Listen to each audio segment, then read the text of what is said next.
Hello, this is Don Joseph, and I'm at the Key Peninsula Historical Society Museum, and I'm interviewing Mary Ramsdell. Mary Ramsdell is a pioneer firefighter out here on the Key Peninsula, and she started her volunteer firefighting career back in 1972. So she's going to start and tell us what it was like in the very early days before women really fought fires out here. Mary, it's all yours.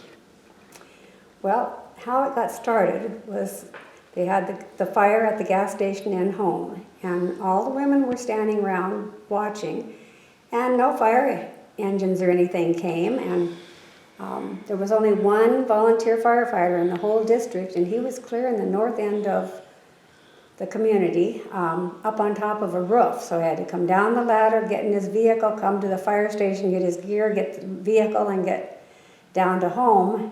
And by that time, well, it's pretty easy to save the foundation. So they said, well, you know, it's really dumb to have women all standing around here. They could at least get the vehicles to the scene. And so they brought us in and taught us how to drive the rigs. Yeah, and we had the tenders and the engines and the tenders that we drove, and we got them to the scene. And came time when we would get there and nobody would show up, and we're standing around saying, you know, this is really dumb to not be able to, you know, at least get the hoses out and maybe squirt a little water. So they trained us in that. And we started doing that, and just to emphasize the point, there was a time where they had a brush fire at Penrose Park, and I took the engine down there, and Harvey Barnes took the tender down, and we were the only two that showed up on that. It was like 5-acre brush fire. And so we hooked the tender up and kept the engine full, and we sprayed water and tried to build fire line, the two of us, and Harvey was probably 80 years old at that time. And so we tried to cut a fire line and get the fire knocked down. So then when the tender ran dry, he had to take it and go back someplace and fill it. And so I'm there on the hose by myself, shooting water and trying to not use up all my water before he got back. So then they decided, well, you know, we really need to get more people involved. So they started the active women's firefighters group, and we started going to weekly drills. And of course, back in those days, I think my first year in the fire department, I think we had a total of 63 calls in a year. Well, I think they have that in less than 2 weeks now, but that was just one example of the women fighting fires. And then Gig Harbor Fire Department was so impressed that they had us come over and talk to some of their women, the wives of some of their firefighters. And so then they got their wives started in firefighting over in Gig Harbor. And we went into someplace in Tacoma and talked to another fire department, and then they started getting women involved. So we just really got the ball rolling by this little out-of-the-way place out here. So would it be safe to say that the Key Peninsula had volunteer women firefighters before Gig Harbor did? Oh yes, definitely, definitely. Yeah, probably 2 years or so before Gig Harbor did. Interesting. Yeah. Interesting factoid. Okay. Now, I understand you were a dispatcher for a while. Did you do that at the same time you were a volunteer? Well, or? I was a volunteer, but Dee Rose had an illness, and she was a dispatcher for the department, and she took ill and needed somebody to take over, and we just happened to live just half a mile through the woods, so they strung line from the fire station and home down to our house, and we dispatched from home during the day or during the night, and then in the daytime I would go up to Key Center station and dispatch from there. And I did that for I think 3 years. Mm-hmm. And then we went to Central Dispatch in Lakewood. They took over. Okay. Good. And about that time, shortly after that, we got our, well, we had EMT. We took EMT training and became more than just basic firefighters. The state used our department for guinea pig on a lot of the programs that they wanted to try out. And so we were part of the first volunteers group of EMTs that they taught. Oh, And then they tried us on what they called mass pants at that time. They're pneumatic pressure trouser things for when you have internal bleeding or massive leg wounds, things like that. They pumped up with air and would cut off the flow of the blood. sure. And then they tried us out on the epinephrine, the bee sting anaphylactic. We were able to give those. We were the first EMT district to start doing that. And I'm sure there were some others I'm just not recalling at the moment, but Sure. Yeah, we had a lot of interesting calls. Were you there for the Key Center fire? No, I had the Glen Cove Marina Cafe at that time. And so my partner and I down there, we sent up coffee and sandwiches and things for the firefighters to keep them going while they worked all the hours to try to get the fire put out. So. Oh, okay, so you were the food resource for them. Yeah. That kind of thing, yeah, very good.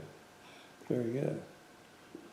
Doesn't sound like you encountered any resistance from the men as far as being a firefighter, because they were in desperate need for you, weren't they? They were in desperate need, but they also were upset that the ladies were coming into a man's area. Really? And yes, firefighters were for men. And I remember one crucial time when one of the men firefighters raced in and just grabbed bunker gear off of the rack. And it was a woman's bunker gear, and he reached in to get gloves out, and there were hair curlers in there. And those curlers went flying, and when they got done with the fire or whatever it was we were working on, it came back in and grumbled to the chief and says, "I'm not going to be in the fire department where I reach in and get curlers in my bunker gear." And he said, "Well, was it your bunker gear?" And he says, "No, but I just grabbed the closest." And he says, "Well, if you'd gotten your bunker gear, you wouldn't have found curlers." So kind of cooled them down for a little bit. But there were a few other times when they kind of got their noses out of joint. Yeah, it sounds like you were probably one of the pioneers, female volunteers. Did you kind of actively recruit other females into the fire department? To a certain degree, yeah. I had a friend, Gail Armstrong, and she joined after a while, and just word of mouth. Yeah. You know, we would say, "Hey, we can always use more," you know, so other people came in. But no, we had a pretty good start of ladies when we first started. And Marie Schwanka and Judy Mills and Coretta Van Antwerp and I think we had 12 to 14 women that were involved in it at first, and some of those kind of gradually faded out because getting into a fire engine is not the easiest thing, and some of them were kind of short, and so they'd have to have some kind of a step to get to the first step to get up into the engine, and that kind of slowed things down. And so they kind of dropped out and did other things.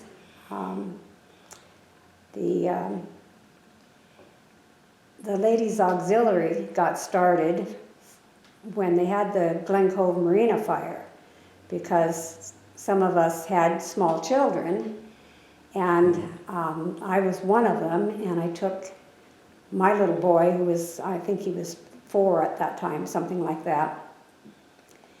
I had my car parked where I could keep an eye on him and he could see me, and then so I was down running the engine, keeping water on the fire, and then the tender ran out, and whoever had brought the tender was not around, so they said, can you take the tender up to Minnerwood and get it filled up? And so I said, well, I've got my little boy. So one of the neighbor ladies says, we'll keep an eye on him, don't worry. So I jumped in the tender and took it up there, brought it back down, hooked it up and filled the engine again, and then took it back up and filled it again. And then we got more help come in, and they needed the ambulance. They had a burn victim. So I wound up driving the ambulance into Tacoma with a burn victim. And so the ladies there, they kept my little boy for me. And so then the ladies said, well, you know, there's a lot of us that can't do the firefighting and that kind of stuff, but we can maybe get food and things like that, or provide babysitting service so that the others can. And so that's how the Ashes got started.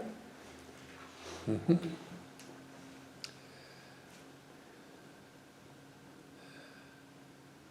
What other activities associated with the fire department that you can relate to or remember? Well, we had the firefighters' ball. Yep. Every year. Yeah, share a little bit about that. Yeah, well, usually out of the 4 stations at that time, I don't think the 5th one was built yet. Each station, one year, a station would take charge of putting on the firefighters' ball, but the other stations helped out.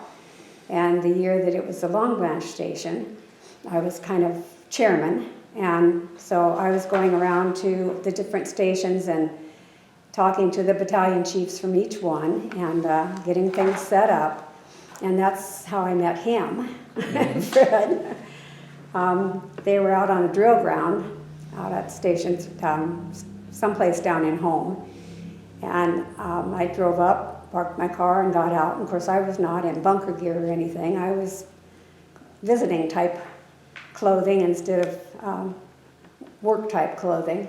So I had on a white sweater and slacks and stuff, and I was walking by. He was at the engine, and he opened the discharge port, and this terrible rusty water, probably had crawdads and stuff in it, I'm not sure what all was in it, just come shooting out and just doused me.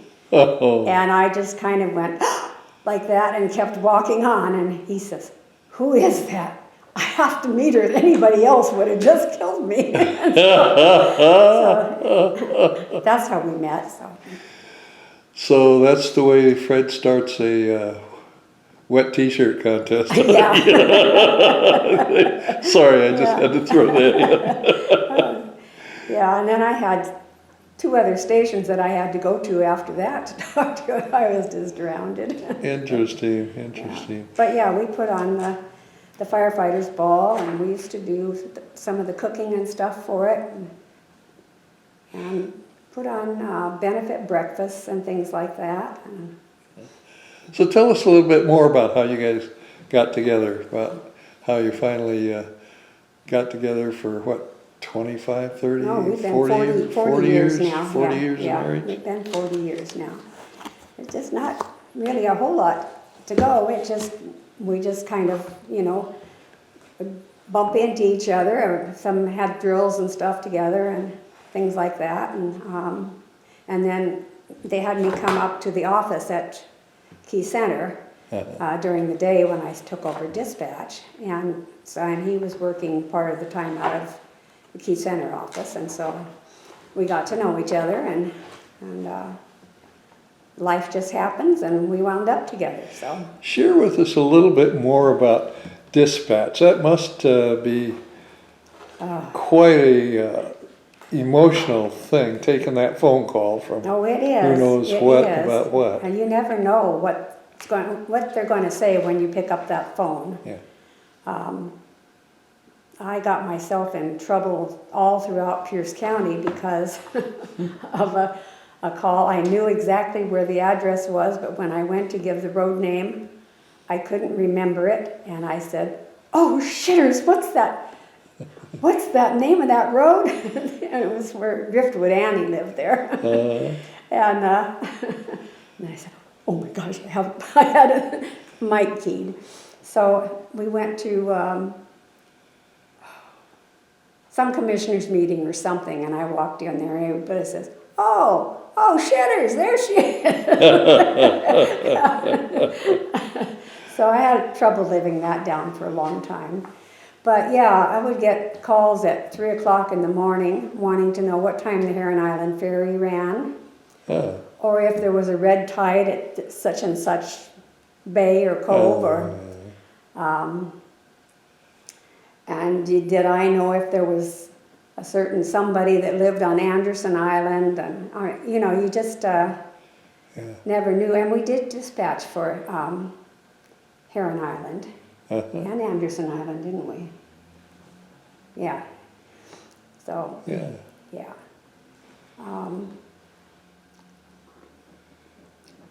They're just, and the longest dispatch session that I went was 63 hours one time, with no sleep, no break.